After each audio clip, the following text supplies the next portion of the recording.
Olá, meu querido aluno, olá, minha querida aluna, tudo bem com vocês? Bom dia, uma boa tarde, uma boa noite ou uma boa madrugada para você que está aí firme, forte, com muito foco no concurso de cartórios do Maranhão. Mais uma aula de Direito Civil para vocês, uma aula importantíssima. Nós daremos hoje uma aula sobre relações de parentesco. Essa aula é importante porque importante tanto para a matéria de direito civil, como também para a matéria de registros públicos, em especial na parte de registro civil das pessoas naturais. Tudo bem? Então vamos lá. Conforme nós combinamos, eu colocarei na tela aqui para vocês os artigos que vocês devem fazer a leitura. Ah, professor, eu posso ler o Código Civil todo? Pode, você pode ler o Código Civil todo, mas nós temos que otimizar os nossos estudos. Por isso eu vou colocar para vocês aqui. Então, assim que terminar a aula, você faça a leitura desses artigos para você ir lembrando aquilo que o professor André está mencionando sobre esta matéria, para a gente fixar bem a matéria com a aula e também com a leitura dos artigos, tranquilo? Então vamos lá. Sobre as relações de parentesco, você deve fazer a leitura dos artigos 1591 ao artigo 1595, bem tranquilo, poucos artigos para você ler. Sobre a questão da filiação, que é um item do edital, você deve fazer a leitura do artigo 1596 ao artigo 1606. Tudo bem? Sobre a adoção, você deve fazer a leitura somente de dois artigos, do 1618 ao 1619. Os demais artigos foram todos revogados pelo Estatuto da Criança e do Adolescente. Inclusive, esses dois artigos, eles falam expressamente que a adoção reger-se-á pela lei, pelo Estatuto da Criança e do Adolescente. Tudo bem? Mas nós veremos isso aqui no decorrer da aula, tudo tranquilo. Sobre pátrio poder, o edital ainda fala em pátrio poder, né? Você deve ler do artigo 1630 ao artigo 1638, 8 artigos, bem tranquilo, para que você faça a memorização em conjunto com essa aula. E sobre alimentos, a leitura dos artigos 1694 a 1710. Você pode parar o vídeo, pode voltar e anotar bem certinho todos esses artigos para que você faça a leitura assim que terminar de assistir essa aula, tudo bem? Então vamos lá, iniciando. Relações de parentesco, do artigo 1591 ao artigo 1595. Meus queridos, a doutrina tradicional, em uma concepção clássica, ela dizia que o parentesco, ele era uma relação jurídica entre duas ou mais pessoas que descendem do mesmo tronco comum. Entretanto, um conceito moderno, um conceito contemporâneo, nos diz que parentesco deve abranger também as relações legais socioafetivas, biológicas, civis e também tecnológicas. Então, o conceito moderno de parentesco abrange também as relações socioafetivas, biológicas, civis e tecnológicas. Tudo bem? Vou dar para vocês aqui o conceito da professora Maria Helena Diniz. A professora Maria Helena Diniz faz um conceito bem amplo, muito bom de parentesco, diz o seguinte: parentesco é a relação vinculatória existente não só entre pessoas que descendam uma das outras, conceito clássico, ou de um mesmo tronco comum, mas também entre um cônjuge ou companheiro, ora a extensão aqui é o companheiro, que legal, e os parentes do outro, entre adotante e adotado, e entre pai institucional e filho socioafetivo. Este conceito é muito legal, você pode voltar ao vídeo e anotar aí o conceito da professora Maria Helena Diniz do que é o parentesco, incluindo aí tanto a noção clássica, o conceito clássico, como o conceito contemporâneo de parentesco. Mas, professor, quais seriam as espécies de parentesco? Nós temos, assim, com relação a esse conceito, o parentesco consanguíneo, que é aquele vínculo entre pessoas que descendem de um mesmo tronco ancestral, sendo ligados pelo mesmo sangue, ou seja, o pai, o filho, dois primos. Este é o parentesco consanguíneo. O parentesco por afinidade, parentesco afim, que é o vínculo que se estabelece entre uma pessoa e os parentes do seu cônjuge ou companheiro, não é somente do cônjuge. Então, há também o parentesco por afinidade na união estável, certo? Do cônjuge ou companheiro por determinação da lei. Faça a leitura do artigo 1595. Então, o casamento e a união estável, os dois institutos, eles geram o parentesco por afinidade. Na linha colateral, cessa a afinidade com o óbito do cônjuge, podendo se casar com os cunhados. Lembra que nós já estudamos sobre isso? Então, na linha colateral, essa afinidade, ela cessa com o óbito do cônjuge, mas em linha reta, e nós já aprenderemos sobre isso, não cessa jamais. Então, uma sogra é para sempre. Há impedimento para se casar com uma ex-sogra. Por quê, professor? Justamente por isso, porque o parentesco por afinidade na linha reta não cessa com o falecimento do outro cônjuge. Tranquilo? A doutrina diz também que nós temos o parentesco civil, que é o vínculo estabelecido pela adoção, e o parentesco relacionado a outra origem. Essa é uma inovação do nosso Código Civil, que para estender aí o parentesco para outras formas de parentesco, outras formas de aquisição de filiação, que seria pela inseminação artificial, tanto do doador do próprio marido como de outra pessoa, que nós já estudaremos no decorrer dessa aula, tranquilo? E também estabelece uma presunção de paternidade que nós estudaremos daqui a pouquinho, tranquilo? Num concurso de 2010, considerou-se verdadeira a seguinte assertiva: o parentesco é natural ou civil, conforme resulte da consanguinidade ou de outra origem. Isto é a previsão expressa no Código Civil. Então, para a sua prova, se lhe perguntar a doutrina, você pode fazer essa classificação: consanguíneo, afim, civil, de outra origem. O conceito legal divide apenas em dois: o parentesco natural, que é o decorrente da consanguinidade, e o parentesco civil, que estaria relacionado aí a toda outra, em qualquer outra origem, por adoção ou por inseminação artificial, etc. Outra origem seria então, para o Código Civil, o parentesco civil. O próprio IESES, no ano de 2014, em um concurso de cartório, estabeleceu que, como modalidade de parentesco civil, muita atenção para isso, a posse do estado de filho.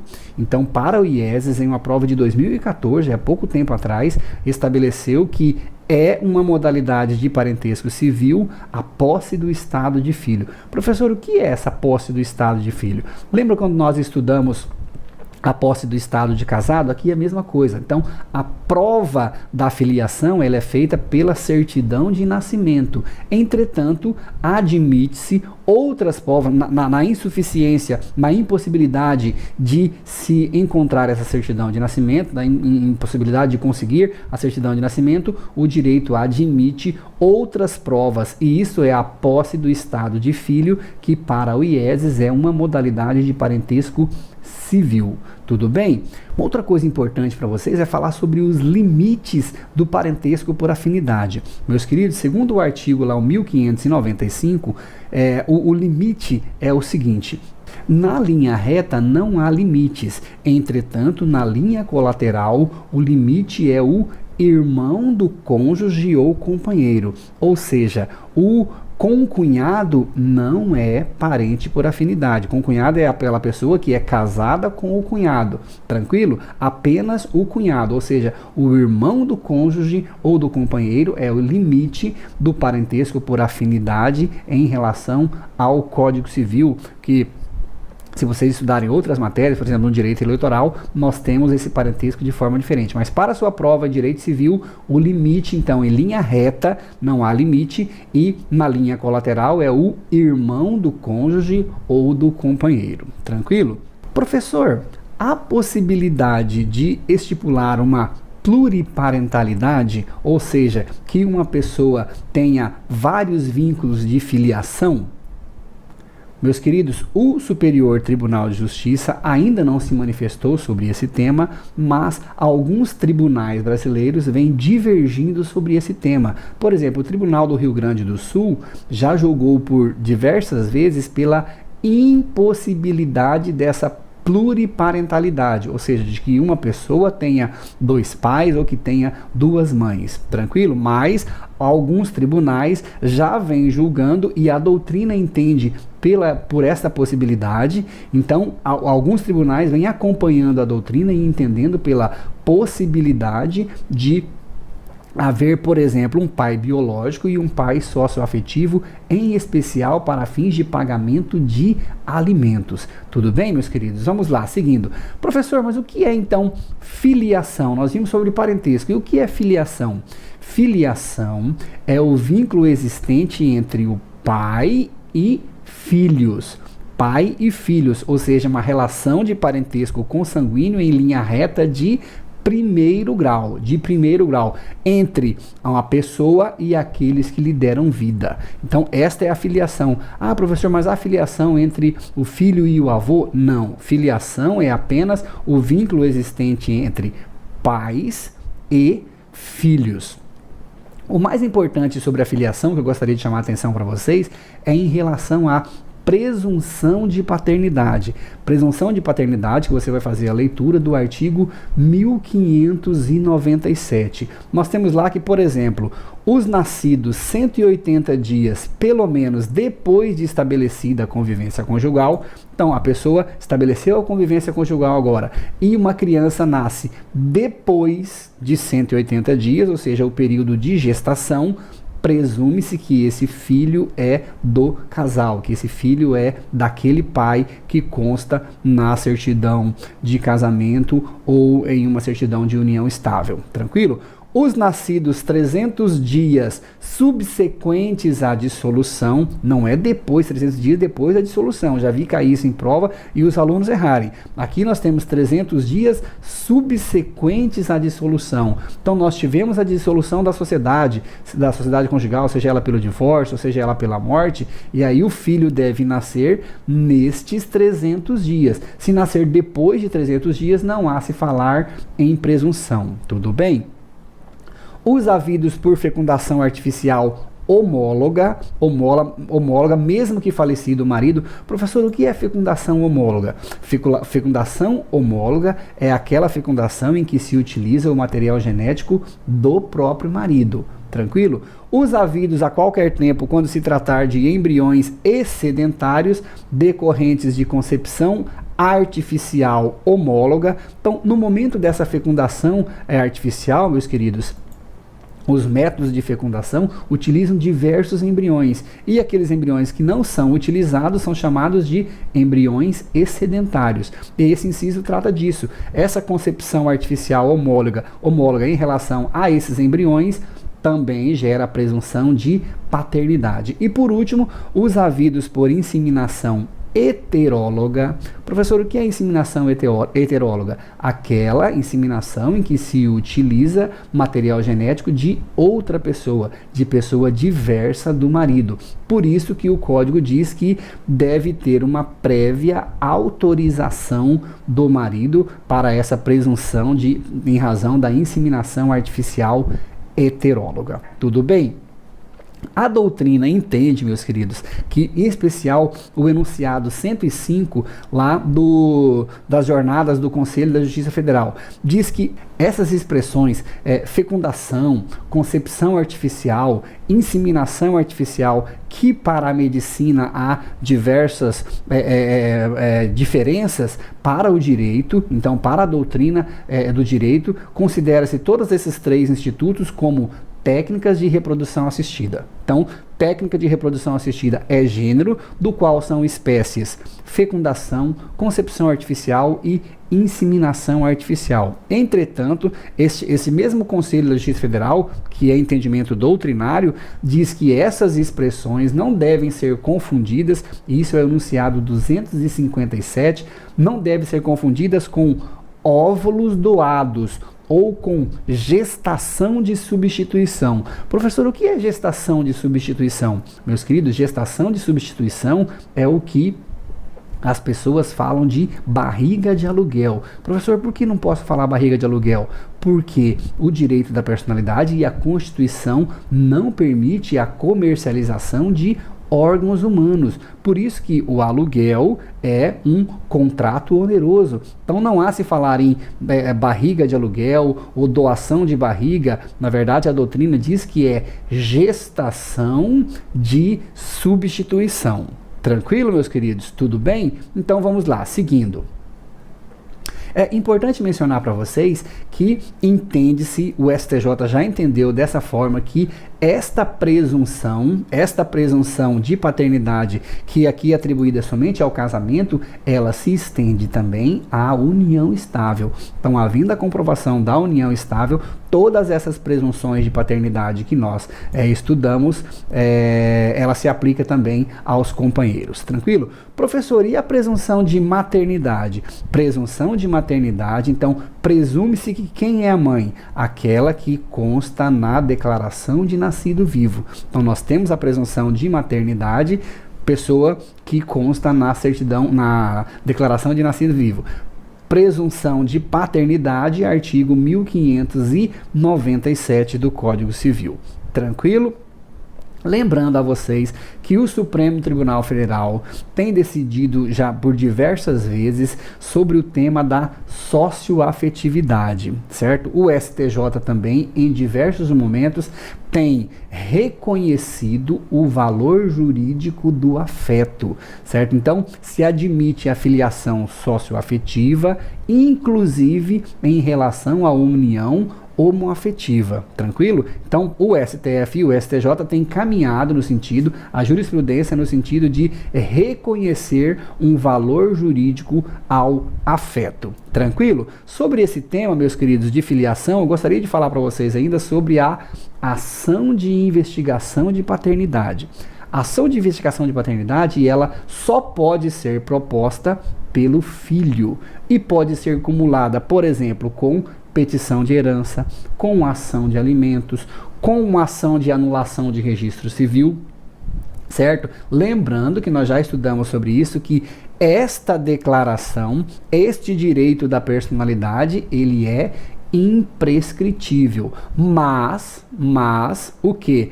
O direito de petição de herança, por exemplo, ele é decadencial. Muito bem. Então nós temos um prazo para... Professor, por que é decadencial? Porque esse prazo não está lá no artigo 205 e 206. Lembra das nossas aulas sobre prescrição e decadência? Então, a declaração da paternidade é imprescritível, mas a petição de herança deve ser interposta no prazo de 10 anos, porque nós não temos o prazo estipulado, aí é o prazo máximo para a decadência, que é de 10 anos. Meus queridos, ação negatória de paternidade.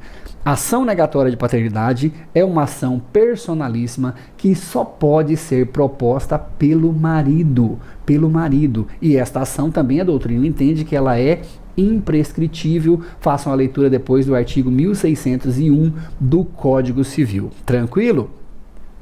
Lembrando a vocês que o STJ já decidiu que os netos possuem direito próprio e personalíssimo de pleitear uma declaração de parentesco com o avô, certo? Ou com os herdeiros desta pessoa. Então, há possibilidade, sim, de o neto, certo, pleitear esse direito personalíssimo ao reconhecimento da sua paternidade, ao reconhecimento desse vínculo de parentesco com o próprio avô. Tranquilo? Beleza? Então vamos lá, meus queridos. Professor, o que é perfiliação? Perfiliação. Meus queridos, se cair isso na sua prova, perfiliação é sinônimo de reconhecimento voluntário de filiação. E aí que você vai fazer a leitura lá do artigo 1613 1612, 1613, que diz o seguinte, que o reconhecimento voluntário pode ser feito pelo pai, pode ser feito pela mãe ou pode ser feito por ambos também. Como assim por ambos, professor? A pessoa não tem o nome na certidão de nascimento nem da mãe nem do pai. Então há a possibilidade do reconhecimento voluntário desta mãe e também do pai ou de ambos. Lembrando que se admite que esse reconhecimento seja feito no termo de nascimento, seja feito por escritura pública, por instrumento particular, por testamento, lembrando que, havendo reconhecimento de paternidade no testamento, esta parte do testamento ela é irrevogável. Então, o testamento é revogável, professor? Em regra, sim, é revogável, salvo no caso de reconhecimento voluntário de filho, porque essa parte ela não pode ser revogada. O reconhecimento voluntário de filho, ele pode ser feito, inclusive, em manifestação direta e expressa perante o juiz, ainda que isso não seja objeto daquela demanda. A pessoa comparece em uma audiência de qualquer assunto, de cobrança de dívida, e ele vai falar: excelência, quero reconhecer voluntariamente o meu filho. Então, o Código Civil permite este reconhecimento por termo nos autos, ainda que esses autos não versem sobre o reconhecimento de paternidade. Tranquilo? Beleza? Vamos lá então, seguindo. Professor, é possível reconhecer um filho morto? Muito cuidado com essa resposta, porque é o seguinte: em regra, é possível que um pai faça o reconhecimento voluntário de um filho morto. Entretanto, o Código Civil exige que este filho que faleceu, que vai ser reconhecido, tenha descendentes, ou seja, tenha filho. Por quê? Porque dessa hipótese o Código Civil não possibilita o reconhecimento para simples fins de herança. Porque na linha sucessória nós teremos lá o filho falecido e o filho que ele tem, e não daquele que faz o reconhecimento voluntário para fins simplesmente de direito de herança. Tudo bem? Ficou claro? Podem voltar à aula e assistir novamente isso que eu estou falando para vocês. O artigo 1614 diz que o reconhecimento voluntário de filhos maiores exige a concordância deste filho. Então, reconhecimento voluntário de filho maior, há necessidade de concordância do filho. Tranquilo? Tudo bem? Vamos lá. Adoção, meus queridos. A adoção era prevista no artigo 1618 a 1629. Vou dar só um conceito para vocês de adoção. Nós não vamos aprofundar a adoção. Por quê? Porque nós só estamos fazendo o estudo do Código Civil, o estudo daquilo que está no edital. E no edital consta adoção, direito civil, e não no ECA. Então, dessa forma, nós verificaremos somente esses dois artigos, o 1618 e o 1619, que remetem o aluno à legislação da criança e do adolescente. Tranquilo? Então, a adoção é um ato jurídico por meio do qual uma pessoa, em conformidade com todos os requisitos legais, confere a outra pessoa a condição de filho. Falar alguma coisa sobre adoção para vocês que pode cair na sua prova. Primeiro, a adoção de maiores e menores de 18 anos gera os mesmos efeitos, certo? E depende sempre de decisão judicial. Tanto a adoção de maiores como de menores, há necessidade de uma sentença, de uma decisão judicial. O Código permite a adoção por uma pessoa ou por duas pessoas, desde que essas duas pessoas sejam casadas ou em união estável. Então não há possibilidade de adoção de duas pessoas que não vivam em união estável ou que não sejam casadas. Tudo bem? Tranquilo? A diferença de idade entre o adotante e o adotado pelo Código Civil é de 16 anos. 16 anos. E a adoção, muito cuidado com essa parte que eu vou falar para vocês, porque é o seguinte: na sua prova, muitas vezes você lê correndo aquela prova e passa batido. Não se esqueçam disso. A adoção, ela é irrevogável. Mas o consentimento para a adoção, ou seja, o consentimento do pai ou da mãe para que outra pessoa adote o seu filho, ele é revogável até a publicação da sentença. Depois de publicou a sentença, transitou em julgado, é irrevogável, mas esse consentimento dos pais para a adoção de seus filhos, ele é revogável até a publicação da sentença. Tudo bem? Professor, o adotado, ele tem direito ao conhecimento genético, a saber quem é o seu pai genético. O STJ já se pronunciou diversas vezes que o conhecimento genético é um direito da personalidade. Então, o filho tem sim o direito ao conhecimento genético, em especial depois da modificação do Estatuto da Criança e do Adolescente, com a inclusão do artigo 48, que expressamente dá ao adotado o direito de conhecer a sua origem biológica.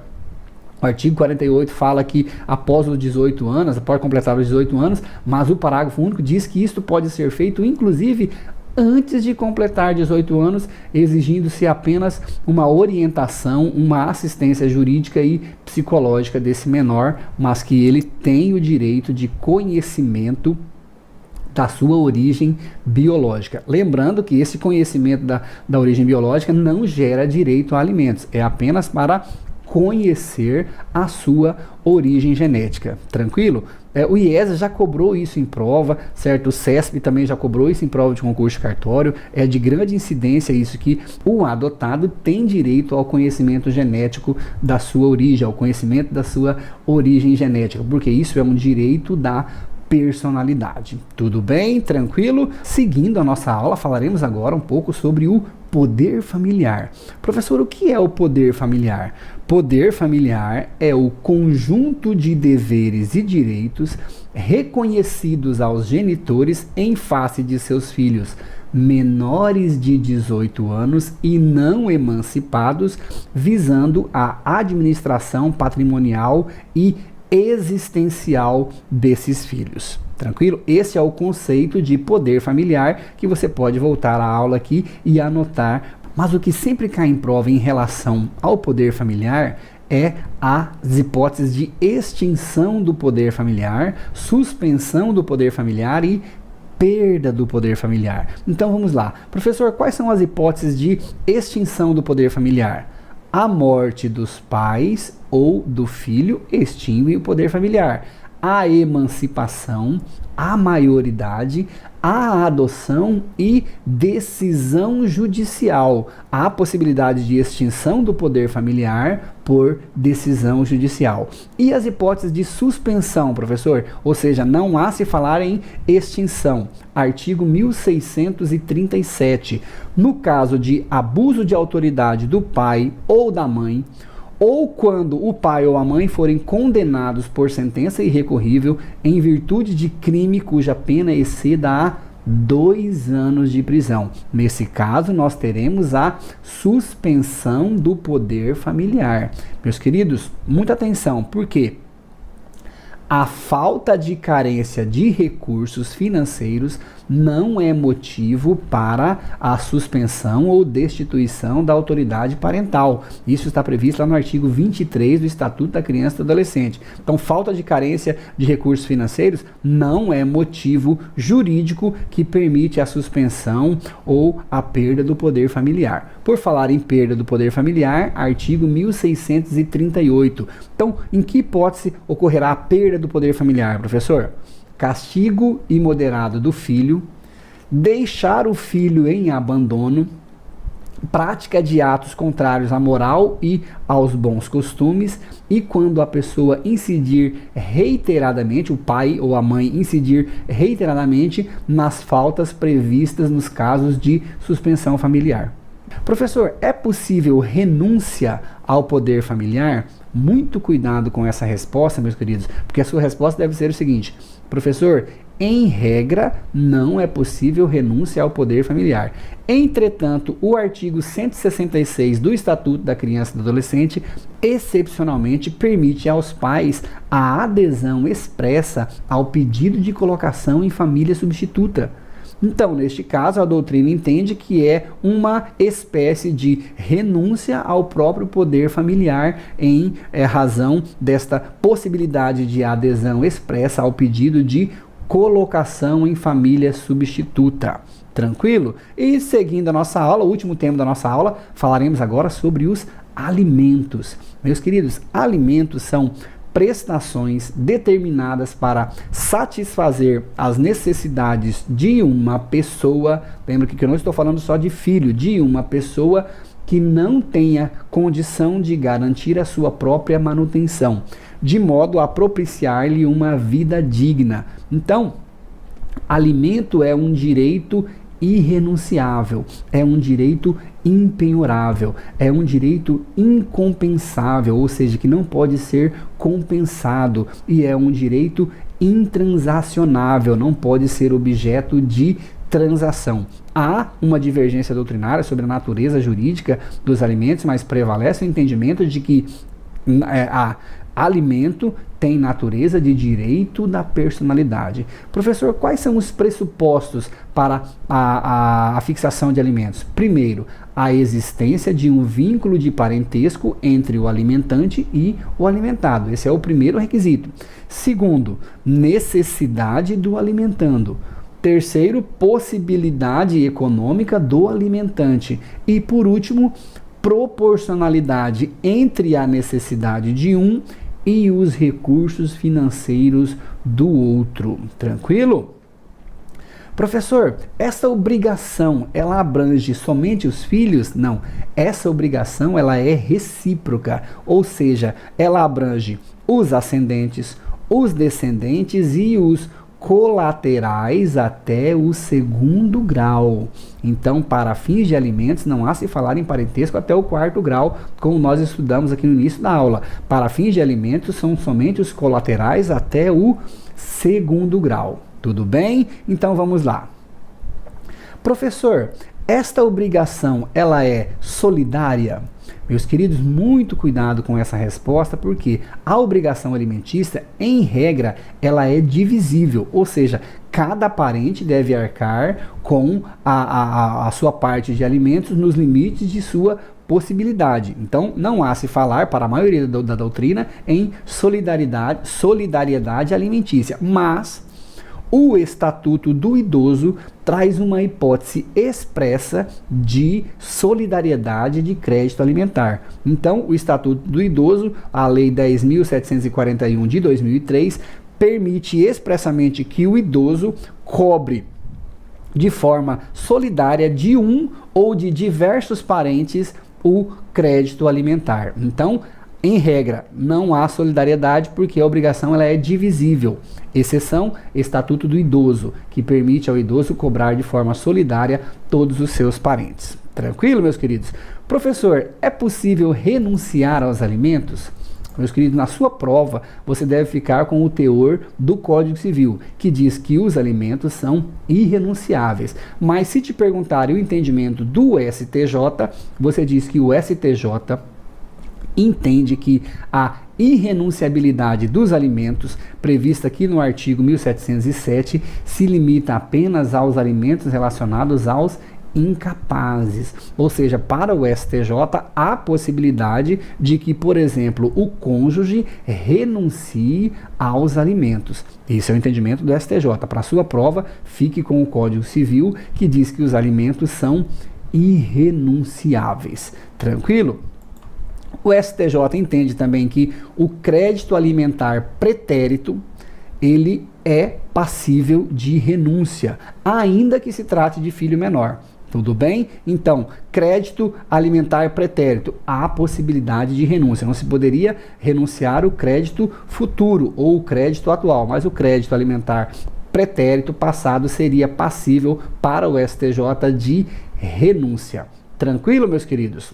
E por fim, para encerrar a nossa aula sobre alimentos, falarei para vocês o seguinte: a extinção de alimentos pela maioridade não é automática. As pessoas pensam que atingindo os 18 anos, a maioridade, extingue-se a necessidade de prestação de alimentos. Não é assim, porque o Código Civil não fala em prestação de alimentos a menores. Fala de ascendentes, descendentes e colaterais até o 2º grau. Certo? E essa obrigação ela é recíproca, tanto do pai para o filho, do ascendente para o descendente, quanto do descendente para o ascendente. A idade não é um requisito para a prestação de alimentos. Por isso, nós temos a súmula 358 do STJ, que diz que o cancelamento de pensão alimentícia de filho que atingiu a maioridade está sujeito à decisão judicial mediante contraditório, ainda que nos próprios autos. Mas, professor, eu já vi falar que tem uma idade de 24 anos, ou então quando a pessoa deve estar estudando para que não haja esse cancelamento dos alimentos. Isso é o entendimento por analogia à Lei 1474 de 51, que é a legislação que fala do imposto de renda. Mas isso é uma interpretação analógica. No Código Civil não há essa previsão de com 24 anos ou que atingiu a maioridade se extingue a obrigação alimentar. A obrigação ela depende daqueles requisitos que eu falei para vocês: necessidade, possibilidade e a proporcionalidade entre a necessidade e a possibilidade.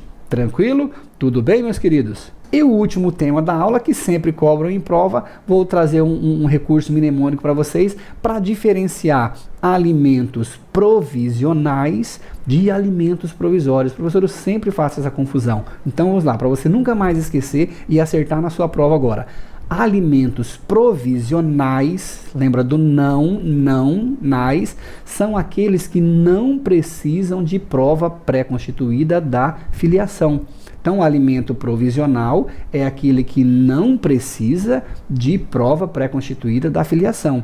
Agora, os alimentos provisórios são aqueles que precisam da prova pré-constituída da filiação.